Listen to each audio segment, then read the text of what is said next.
ラスサビの入り方、ちょっと気になるな。一泊置いてみてもいいかも。ここの波形をずらして。どうしよう。また音がごちゃっとしちゃった。でも、大丈夫。さっき奏さんから教えてもらったみたいに、一つ一つの音をちゃんと追って調整すれば。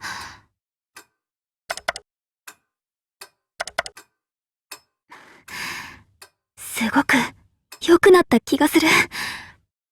全体通しても今までと全然違う。やっぱり奏さんにアドバイスもらってよかった。あとはもうほとんど仕上げの段階って感じだけど、やっぱりここの A メロのフレーズちょっと気になるな。ここは勇気のニュアンスを入れたいからギターの音を強めに入れるのもありだけど、ベースの音も入れて重厚感出すのもありな気がする。ギターを立てるか厚みを持たせるか、どっちの表現がいいのかな。一旦2つのパターン作ってみよう。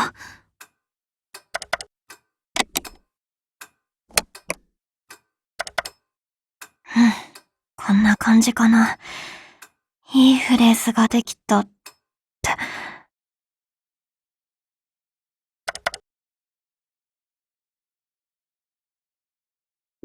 ごめん、星野さん。いい曲ができそうだったから、ついそっちに集中しちゃって。星野さんの曲はどう？八重崎さん、いちかちゃん、今お邪魔しても大丈夫ですか？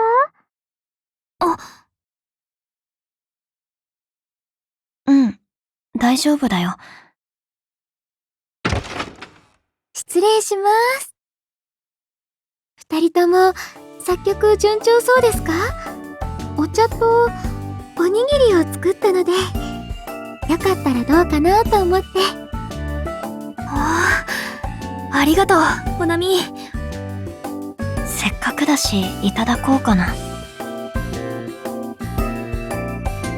ということは、二人とも数時間黙々と作業してたんですね。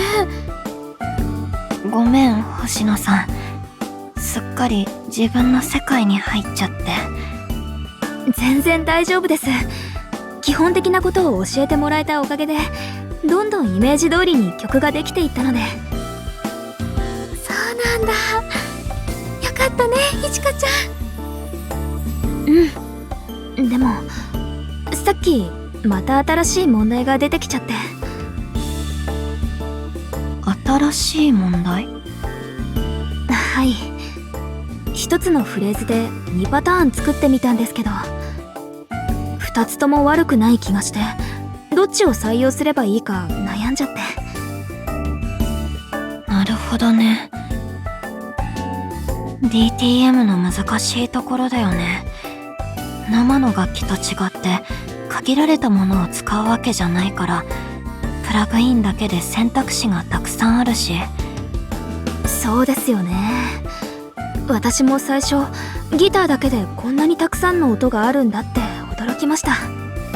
わかるな。私も始めたばかりの頃は苦労したから。奏さんも？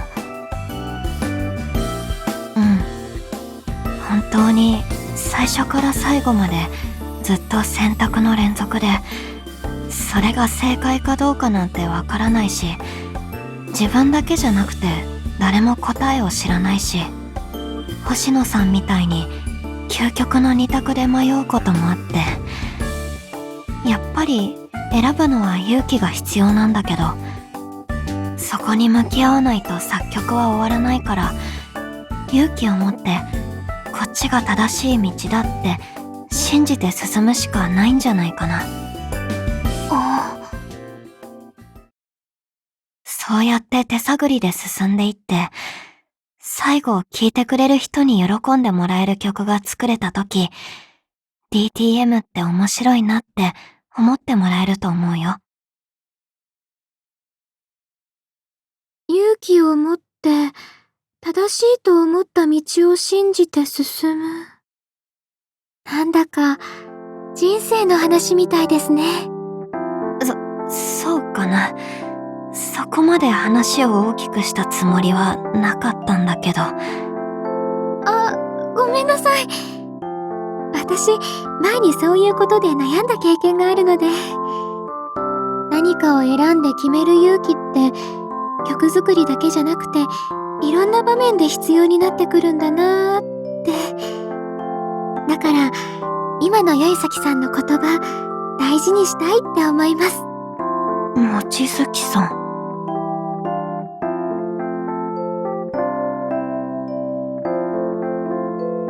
私も、そうだ。私も、決めきれなかったせいで、すごく後悔したことがある。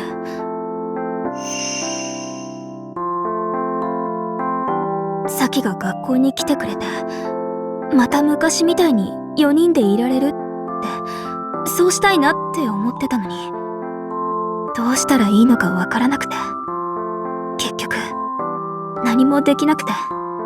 でも、ちゃんと向き合って、みんなと一緒にいたいって、そう決めてからは、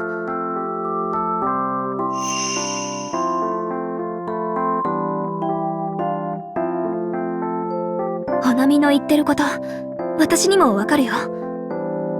いちかちゃん。だから、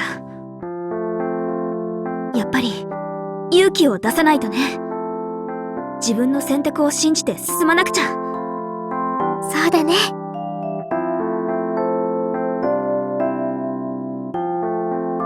じゃあ、望月さんのおにぎりをいただいてから、後半戦頑張ろうか。はい。おにぎり食べたら、私ももう一度考えて、ちゃんと決めたいと思います。こっちが鮭で、こっちがたらこだよ。好きな方を食べてね。どっちにしようかな。鮭も美味しそうだけど、たらこも食べたいし。でも、2つはお腹に入らないし。悩むな。いちかちゃん、真面目に考えすぎじゃないかな。これもある意味二択だけど、やっぱり決めることって難しいよね。